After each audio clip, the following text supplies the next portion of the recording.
So there's lots to read in the foundation of Buddhist practice, but I'll choose a little bit here on His Holiness's comments about our behavior when we interact with spiritual mentors. So he says, generating faith by reflecting on our teacher's qualities and generating gratitude and respect by reflecting on their kindness are the method to rely on our teachers mentally. As we become habituated to these attitudes, they will be reflected in our actions. Okay? So first, we change our mind. With a different mental state, then our actions reflect it.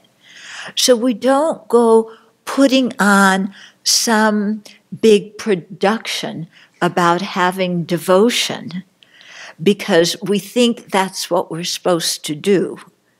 Okay? We work mentally to really understand the teacher's role in our lives and their kindness and their gratitude, and feel gratitude for that. And then from that, automatically our behavior, hopefully, will change. If it doesn't, then there's a problem. Okay. When we admire and trust someone, we automatically want to live in a way that pleases him or her. Okay? In the Dharma, this means training our mind through the systematic approach of the 3 higher trainings, the 6 perfections, and Tantra. So that's the best way to repay the kindness of our teachers, is by practicing. Some sadhanas, or meditation or ritual texts, especially those of Guru Yoga, say, "May I do only what pleases you," meaning the spiritual mentor. This phrase, improperly understood, can generate misconceptions. In some cultures, pleasing someone may be a way to curry a powerful person's favor or to avoid their punishment. A student with such a preconception may seek to please his or her teacher by offering goods or service with the wish to create merit, but also with the hope to receive recognition or appreciation.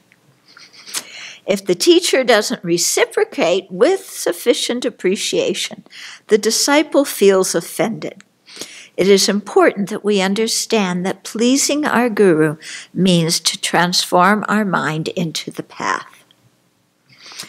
Some people appear to be devoted, humble disciples in their teacher's presence, but in other situations are obnoxious and rude. Others seek to please the teacher because he is holy, but are inconsiderate to other disciples and sentient beings in general. These behaviors are inappropriate. Assisting sentient beings and treating them well is one aspect of pleasing our guru because it fulfills his or her purpose of benefiting sentient beings. We should avoid being possessive of our teachers or jealously competing with other disciples for their attention, nor should we use them to increase our sense of self-importance. Geshe Potua reflected, "We present-day followers do not value the teachings at all, but only value the guru's assigning status to us, demonstrated by each cup of tea that the guru gives us. This is a sign of our deep corruption." Following our teacher's instructions is a skill we must develop. Sometimes we are resistant to advice that does not please our self-centered thought. Other times we take the advice out of context, thinking that an instruction for an individual student should be generalized to everyone.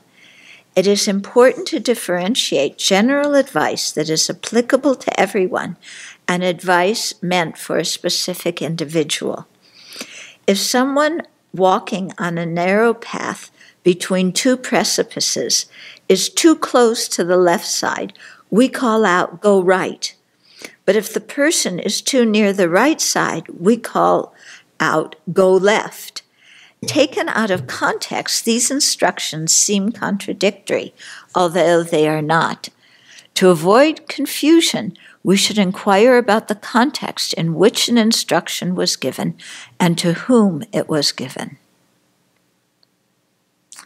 It is important to respect and to follow the advice of the resident teacher in the place where we live, even though that teacher may not be our principal mentor. The resident teacher heads the community, and for the sake of community harmony, as well as for our own spiritual benefit, we should follow his or her guidance. Okay, and it goes on. So you see, very practical.